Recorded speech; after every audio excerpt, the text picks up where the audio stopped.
네, 안녕하세요. 닥신TV 신재욱이고요. 병원 생활하면서 느낀 점 시리즈를 가끔씩 연재하고 있는데 이것도 재밌게 봐주시는 분이 있어서 가끔씩 연재를 하고 있습니다. 오늘 주제는 생활 습관은 바뀌지 않는다. 그 다음에 추가로 할 말이 있는데 여기 붙어야 돼요. 절대로. 생활 습관은 절대로 바뀌지 않습니다. 바뀌는 사람이 있기는 있을 텐데 대단한 분들입니다. 시작해 볼게요. 제가 이제 처음에 의사 면허를 따고 첫 근무할 때가 생각이 납니다. 의학전문대학원을 졸업을 하고 의사 면허를 따고 나서 저는 공중보건 의사를 처음 임상으로 시작을 했는데요. 첫 임상 진료를 시작할 때 공포감이 많이 있었겠죠. 물론 이제 학교에서도 요즘에는 프로블렘 베이스드 러닝, 그래서 되게 어떤 문제를 제기하고 그 문제 상황을 풀어나가는 그런 시뮬레이션 중심으로 학교 교육이 약간 좀 이루어지는 트렌드가 있었고, 저희 때 약간 그런 트렌드가 있었어요. PBL 이래가지고. 그 다음에 오스키 CPX라고 의사국시 의사 면허를 딸 때도 어떤 술기에 대한 시험이 있고 환자를 대면하면서 실제 진료를 보는 그런 평가 항목이 있어요. 그래서 이제 시뮬레이션은 많이 했는데 실제로 환자를 보고 진료를 하는 거에 대한 부담은 있었겠죠. 의사에게도 처음은 있으니까. 근데 이제 내가 이제 파견이 돼서 제가 이제 의성에서 첫 근무를 시작했는데 의성으로 이제 가야 돼. 근데 제가 너무 무서운 거예요. 거기서 체스트페인 환자가 있는데 스테미 환자를 놓치면 어떻게 하지? 급성 심근경색 환자를 놓치면 나 때문에 돌아가시면 어떻게 하지? 혹은 물론 실제로 보건지소로 정말 스테미 정도 되는 심한 온고잉 체스트 페인이 있는 그런 환자분이 보건지소로 오진 않습니다. 처음 근무할 때 뭔가 되게 중증도가 높은 분이 오고 그 분을 내가 적절하게 걸러내지 못했을 때, 스크린을 못했을 때 나 때문에 그분에게 피해가 가면 어떻게 할까? 이런 공포감이 좀 있었어요. 의학적인 경험에 대한 자신감이 별로 없었습니다. 왜냐하면 교육은 받았지만 경험이 많지는 않았으니까요. 경험과 지식이 많이 쌓이지 않은 상황에서 1차 진료 보건소 현장 근무를 시작하면서 제가 이제 경북 의성으로 갔는데, 경북 의성에서 보건지소로 오는 그 할머니 할아버지들을 내가 이제 환자분들로 대할 때 내가 이분에게 어떻게 해야 도움이 될 수 있을까, 이런 고민을 많이 했어요. 유명 병원에 있는 소위 방송에도 나오는 그런 유명한 명의분들, 그런 분들을 찾아가는 환자분들도 있지만 조금 경험이 부족한 의사를 찾아오는 환자분들도 있습니다. 여러 가지 여건에 의해서.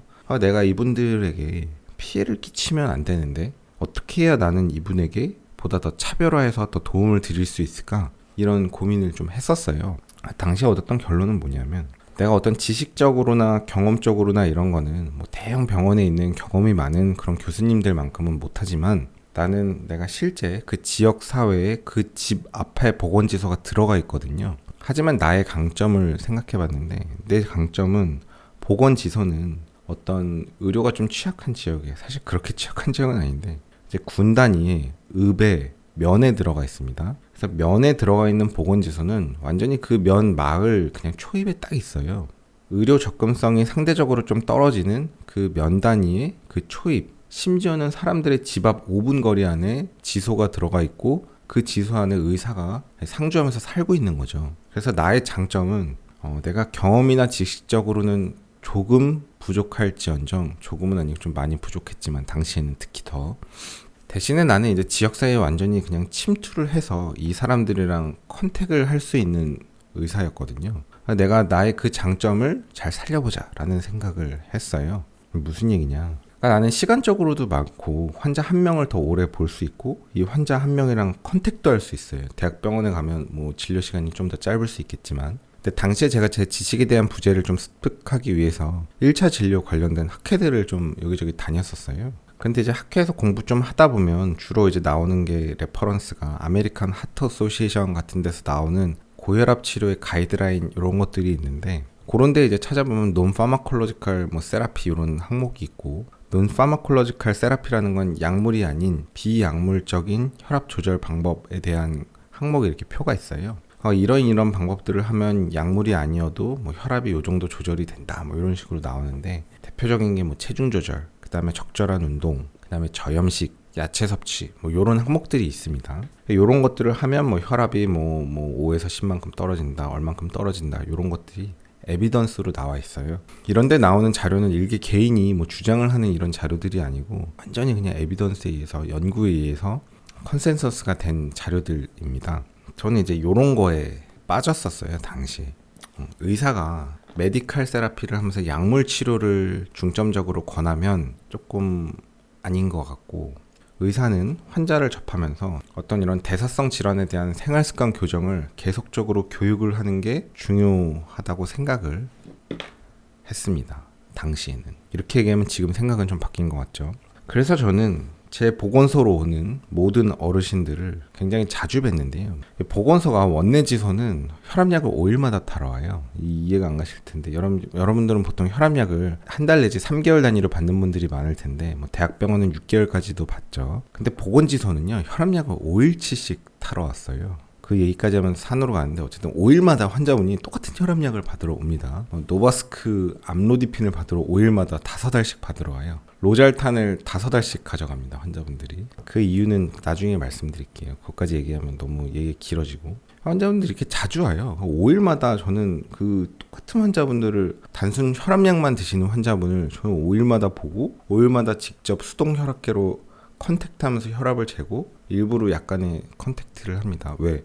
내가 할 수 있는 게 이 환자분들과의 가까운 밀접 접촉이니까. 접촉이랑은 좀 이상하지만 이상한 건 아닌 다 할머니들이고. 그래서 그렇게 접촉을 하면서 이 할머니들한테 체중 조절 하시라, 저염식 해라, 야채 많이 먹어라, 그 다음에 땀이 날 정도의, 심장이 뛸 정도의 운동을 좀 하는 게 좋습니다. 이런 교육을 많이 했고, 그런 걸 하면 혈압약을 좀 줄일 수 있다, 체중 조절하면 혈압약 줄일 수 있다, 이런 거를 계속 끊임없이 강조를 했었어요. 제 이 짓을 3년 넘게 했는데, 그 이후에는 내 경험과 지식에 대한 약간의 열등감도 없진 않았겠죠. 그런데 제가 또 나중에 어느 학회 같은 데 가서 뭐 아산병원 순환기내과 어떤 교수님이 하는 강의를 우연히 들었어요. 그분 프로필 들어가서 보면 얼굴만 봐도 딱 생각이 나는데 강의를 되게 잘하시고 좀 캐릭터가 좀 특이하셔서 기억이 딱 나더라고요. 제가 대충 이런 얘기만 해도 그쪽에 계신 분은 누구시겠다라고 알 수도 있을 것 같습니다. 강의를 하는데 강의 내용이 약간 이런 분위기예요. 그 뭐 혈압약 왜 자꾸 그 혈압약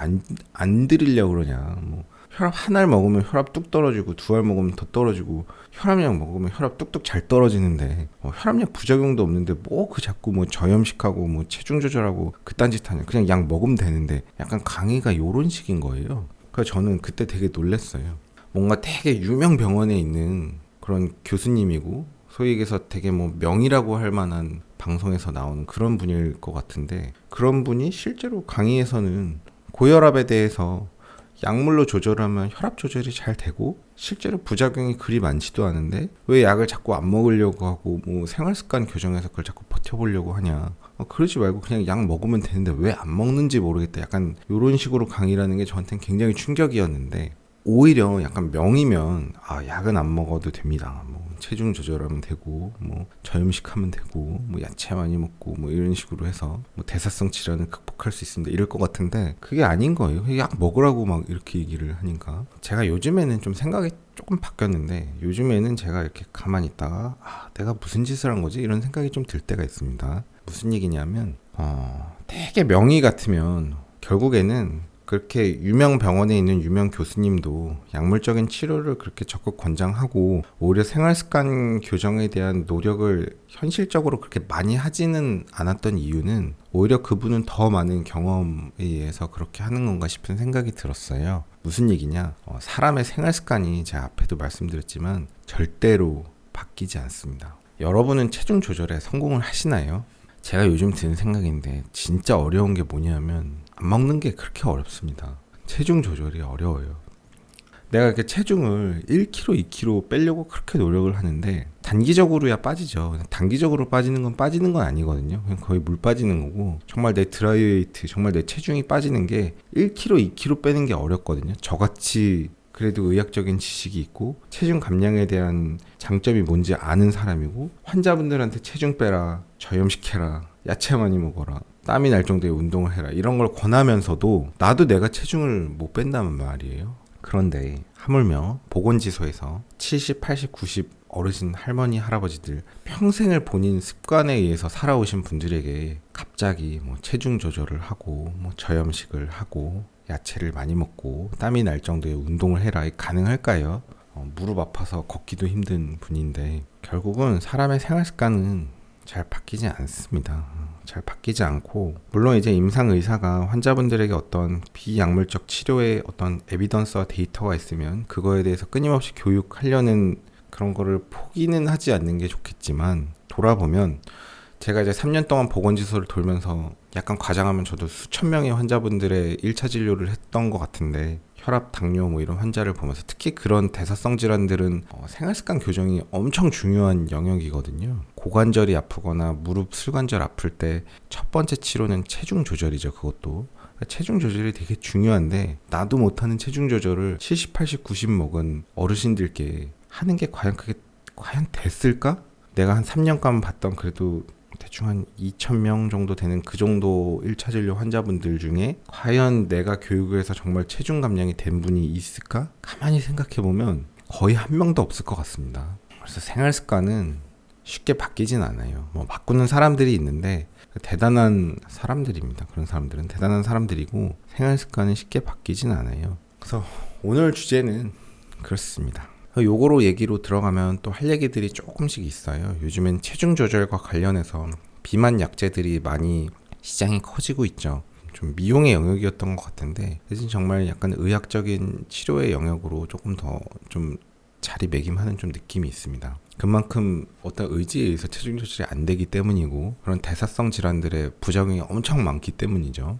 일단은 오늘은 여기까지 하겠습니다. 그래서 오늘의 결론, 생활습관 교정이 의학적으로 되게 중요하긴 하지만 실질적으로 성공을 하는 비율은 거의 없다. 그래서 임상 의사는 생활습관 교정 교육을 등한시하면 안 되겠지만, 그럼에도 불구하고 약물 치료의 중요성은 실질적으로는 대단히 높다. 그렇게 정리하면 되겠네요. 오늘도 긴 영상 봐주셔서 감사합니다. 수고하셨습니다. 고속도로 1차로는 앞지르기 차로입니다. 계속 주행을 하시려거든 주행차로로 내려오십시오. 앞지르기 차로 계속 주행은 단속 대상입니다.